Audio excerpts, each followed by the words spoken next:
Trigger warning. Adam and Eve didn't exist. From the time we were little babies, we were all told the same story. Adam and Eve were two naked people in a garden, populated the world thousands of years ago. God gave them a choice between two trees. They chose the evil tree, and now people get sick and die because of the choice they made. But why do people believe this? Well, we usually believe this because this was the first version of the story many of us were told. We all heard this story when we're young in either Sunday school or through a conversation with an older adult. Usually, we hear the story from somebody we trust. From there, many of us hold on to that specific interpretation of the story for our entire lives. The problem is, there is more to the story than what we were told. In 596 BCE, the Israelites were taken into Babylonian captivity. The Jewish temple was destroyed. Israel was taken from their land and were captives in the land of Babylon. Any written records or copies of the Torah would have been destroyed. As a result, the Israelites began to retell their history. The way how they did this was through stories. At first look, the Genesis 1 story is about God creating the world. But a more trained eye can see Genesis 1 is a little deeper than what we've thought. Have you ever wondered why God created the world in 7 days? Well, in 1 Kings 6:38, King Solomon makes the first Jewish temple, and it takes Solomon 7 days. After Solomon makes the temple, God blesses it, then the Spirit of God enters the temple and rests. Sound familiar? It should. How about this? A story about the first priest, the first king, given two choices by God, but they worshipped another God, so they were exiled. If you thought about Adam and Eve, you're wrong. That's actually Israel. Long before the Adam and Eve story, 1 Kings records the nation of Israel.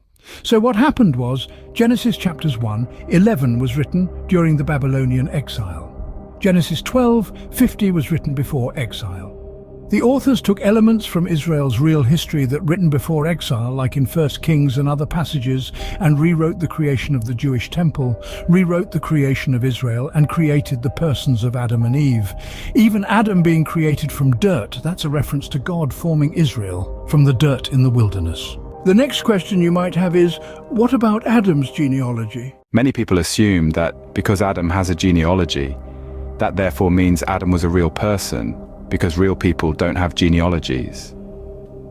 And while that is perfect logic when it comes to what's known as vertical genealogies, genealogies that go from top to bottom, over here in the Western world, in the world of the Bible, what's known as the ancient Near East, ancient Israelites didn't just write genealogies to show who descended from who, but they also wrote down genealogies that had what's known as eponymous ancestors.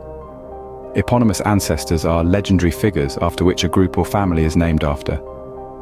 In ancient genealogies, it was common for kings, queens, tribes, and clans to claim they come from a special person who didn't exist. Eponymous is the eponymous ancestor of the Achaemenian dynasty. He is presumed to have lived early in the 7th century BCE, but little is known of his life. He's a legendary figure who historians say there is no evidence for, but real people claim to descend from Eponymous like Cyrus the Great and King Darius, who really did exist and scholars have historical evidence for. However, the person they claim to come from, Eponymous, was not a real person in any way, shape or form. This was a common practice in the ancient world. Every ancient nation has eponymous ancestors. And the biblical nation of Israel has their eponymous ancestors too. So the question of if Adam wasn't real, why does he have a genealogy? Apply that question to Eponymous. If Eponymous wasn't real, why does he have a genealogy? Because people claim to descend from this person who was bigger than life. So by attaching themselves to this great mythical character, they, in turn, would make the name of their family great.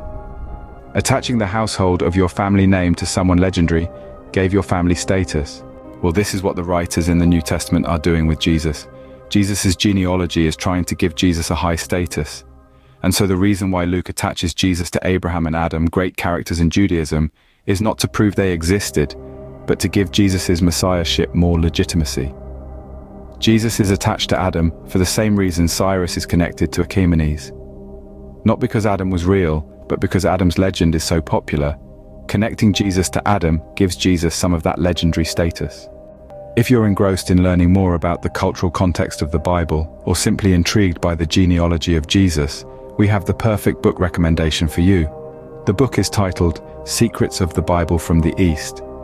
This book is an incredible resource, providing a unique perspective on understanding the Bible, especially if you are interested in the genealogies and the cultural context around them. Don't miss out on this enlightening journey through history, culture, and faith.